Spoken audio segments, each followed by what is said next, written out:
This happened last year when I was single. I'm a 27-year-old woman, but I was 26 at the time. I had just downloaded the dating app Tinder, but I was just trying it out. I didn't have any intention to actually meet somebody at the time. I would open it once a day and read a few profiles. By read, I mean look at pictures, because hardly anybody actually writes anything. I didn't actually match with anyone, because I didn't swipe right one single time. I was just there to observe. There was one guy who seemed to pop up almost every time I signed in.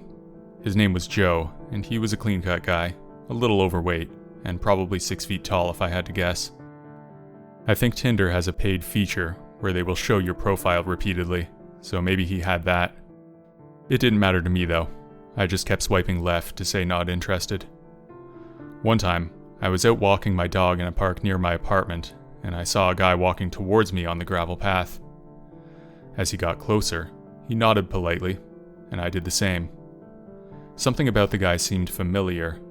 It took me a few minutes of thinking, but eventually, I realized that it was Joe from Tinder. Not a big deal, I thought. We do live in a big city, so the chances of running into him were small, but not unbelievable. Over the next few weeks, I seemed to run into Joe a few too many times, and it became creepy. I began to suspect that I might have a stalker. One evening, I was in my room getting ready for bed when I looked out my window and saw a pair of eyes looking back at me. Someone was looking in through my window. My apartment was on the second floor, so it would have taken some effort to climb up there. As soon as we made eye contact, he disappeared. I went over to the window and looked out. I saw a man running away. I could only see him from behind, but I'm pretty sure that it was Joe. I called the police immediately. They suggested that I stay with a friend for the night, which I did. The next day, we went to the police station to file a report. I actually didn't have any way to contact Joe, since we never met online or otherwise. What we ended up doing was actually pretty creative. When I was discussing with the investigator, I opened the Tinder app and simply swiped until Joe's profile came up. When it did, I told them that that was him. The police placed a restraining order on Joe, and I'm glad to say that we've not crossed paths since.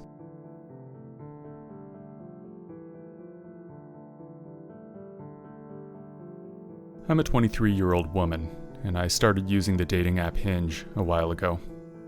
I had tried a few of the other apps with little success, but I heard from a friend that this one was supposed to be better. I took her word for it and set up a profile. It wasn't long before I started getting matches. One of my matches was Chris. He was a year older than me, with brown hair and kind of an artistic-looking style. Thick glasses with a beard. We had a pretty good conversation one night, and because of that, we decided to meet up in real life. There was a bar that I'd been to a few times with friends, and we agreed to go there. It wasn't my main spot. You should never bring online dates to your favorite places, just in case. I was a little late, so when I got there, Chris was standing at the front waiting. We went in and actually had a pretty good time. Chris was a little socially awkward, but it wasn't that bad. I actually found him kind of cute.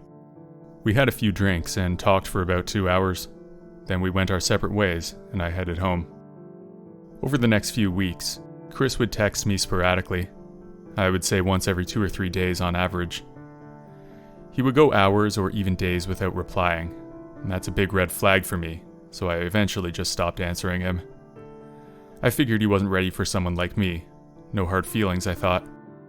Fast forward to a few weeks later, and I was at home bored when I got a notification on my phone. It was Chris. I was surprised to hear from him, but slightly in a positive way.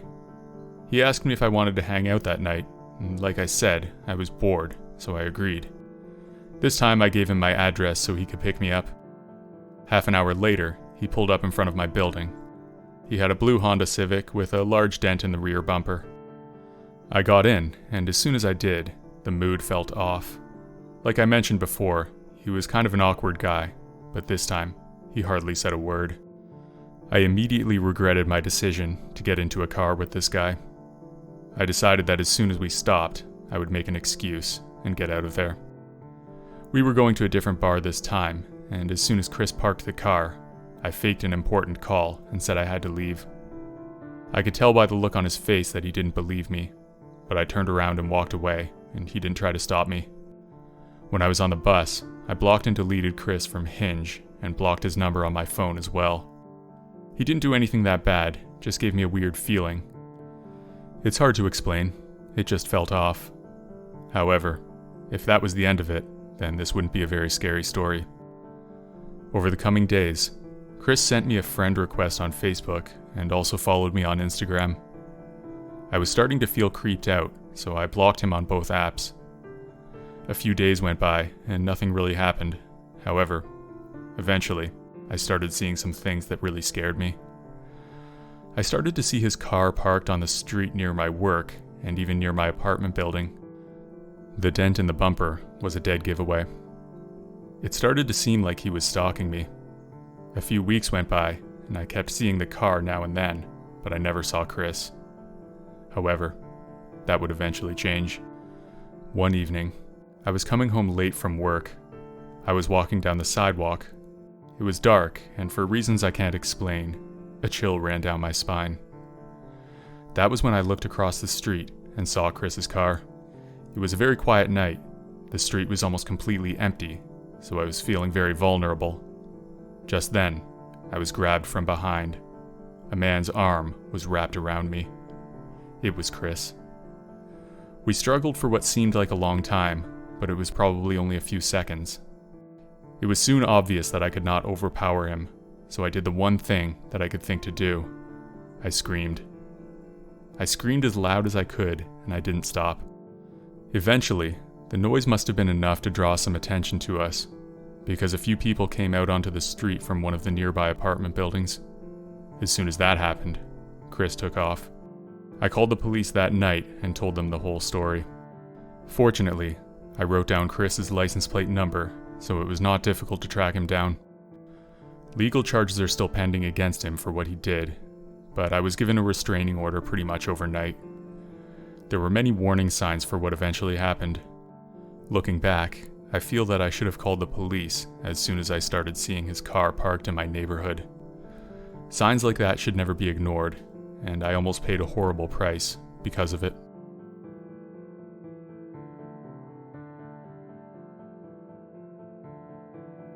I'm Ryan, and I'm a 26-year-old guy, but this happened a few years ago when I was 25. I had been using online dating apps for about 6 months at the time. Like most people, I was skeptical at first. My biggest fear was that I would go to meet a girl and it would end up being some group of guys playing a prank. So my biggest fear was humiliation. This story, however, is not about humiliation. What happened to me was much worse. I matched with a girl named Katie on the dating app Bumble. She was my age with blonde hair and a few tattoos, which was just my type. After we sent a few messages back and forth, I asked her to meet in real life. She agreed and I sent her my number. Normally, I like to take our communication off the app as soon as possible, since it feels a little more personal when you have a person's number. However, she didn't text me and continued using Bumble's Messenger. I figured she just wanted to make sure I was real before giving out any personal information. I respected that and didn't push the issue. You can't be too careful. Katie suggested that we meet at a small bar in the downtown area. It was walking distance from my apartment, so it was perfect for me. I set out on foot and arrived about 10 minutes early. When I got to the bar, I noticed that it was closed. It was a Tuesday evening, so not exactly the busiest time for bars. I opened the app and sent Katie a message saying that I was there and that the bar was closed. She replied and suggested another place down the street from this one. She also told me that there was a shortcut through a park. I agreed to go to the other place and started walking. While I made my way down the sidewalk, I checked my messages to see if there was any update from Katie. I had a message from her saying that she was there waiting and that I should hurry and cut through the park. I agreed and started walking faster. It was 8 p.m. and the sun was down, so when I got to the park, it was almost pitch dark. The small path going through was unlit. Therefore, I didn't really feel comfortable walking through there. Instead, I started jogging on the sidewalk so I wouldn't leave my date waiting more than I needed to. When I made it to the bar, I was exhausted from running. I stood outside for a minute on the sidewalk before going in so I could cool down and catch my breath. I took this time to check my messages again, but when I looked at Bumble, I was shocked to see that Katie had blocked me. I stared at my phone, still breathing heavily. I was confused. Why would she delete me right before our date? Once I was ready, I went into the bar. I figured it was a mistake, so I could just find her, and then we would exchange information if things went well. I went in and walked around the bar for a few minutes, but Katie was nowhere to be found. The place was small, and she definitely was not there. That was when I started to connect the dots. She was leading me into a trap. She had most likely suggested the first place because she knew it would be closed. Then she could lead me into the park, which was on the way to this place. I figured there was some kind of ambush waiting for me. Luckily, when I got there, I knew it didn't feel right, although at the time, I wasn't sure why. She must have deleted me when she realized that the plan had failed. Although I was disappointed and definitely creeped out by this incident, I realized that it could have turned out a lot worse. Whenever you meet people online, always make sure to follow your intuition and don't do anything that makes you feel uncomfortable. Although I still believe that most people are good, there are some out there who mean to do you harm.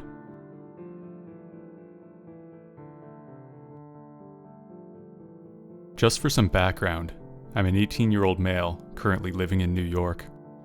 I'm 6'4" and muscular. I've always been one of the larger kids in my class, and I look old for my age. I stopped growing in 9th grade, which was 4 years ago, so that should give you an idea of what I mean. I was that kid in the 8th grade who could already grow a full beard. There's one of us in every school. This happened last month just after my 18th birthday. I was lonely after a breakup with my girlfriend of 7 months, and I was looking for a rebound, so I turned to Tinder. I set up a profile with my real pictures and lied about my age, saying I was 24. I matched with a gorgeous girl. She was almost too good to be true, but I went with it anyway. We exchanged a few innocent messages and planned to meet at her place the next day at 9 p.m. I wasn't as excited as you might think. I had my doubts about whether she was real or not. The next day, as the time approached 9 p.m., I was getting ready to go over to her place. Before I left, I texted my dad saying that I was going to a friend's house. I asked my good friend James, who was 6 years my senior, to drive me, since I didn't have a car. He drove me to her apartment, and I rang the doorbell. I heard light footsteps behind the door, and a high-pitched voice saying, "Be right there." That's when I texted James telling him that everything was fine, and that he could leave. As soon as the door opened, I felt a tremendous sense of relief because I was face to face with the girl from the pictures. Unfortunately, that feeling would be short-lived. As soon as I entered, she promptly asked me if I wanted a drink. I politely declined, which caused a noticeable change in her demeanor. This set off a red flag, and I became suspicious of her intentions. Realizing that I might be in trouble, I asked to use the bathroom to give me a chance to contact my friend. She obliged eagerly. I entered the bathroom and quickly texted James for a ride. Looking up from my phone, I could barely make out what looked like a dark figure behind the shower curtain. Before I was sure what I was seeing, the figure pounced out like a cat, and I found myself in a wrestling match with this mysterious man. I was absolutely terrified, even though I was much larger than him. He was probably 5'10", 165 pounds, and bald. He seemed to be in his mid-30s. I was 6'4" and 210 pounds. Once I got my wits about me, I was able to overpower him easily. I took him to the ground and punched him in the face 2 or 3 times. After that, James texted me to tell me that he was waiting outside the building. Just then, the girl barged into the bathroom and started screaming. I ran past her and got out of that apartment. When I got into the car, I frantically explained to him what had happened. It only then hit me that I could have been drugged, mugged, or worse. I took screenshots of her profile and all the messages between us. Even though I'd gathered all that evidence, there was still little that the police could do, since it was just my word against theirs. I got away from this one with little more than a scare. The moral of the story is that you always meet in a public place for a first date. Probably the second too, just to be safe.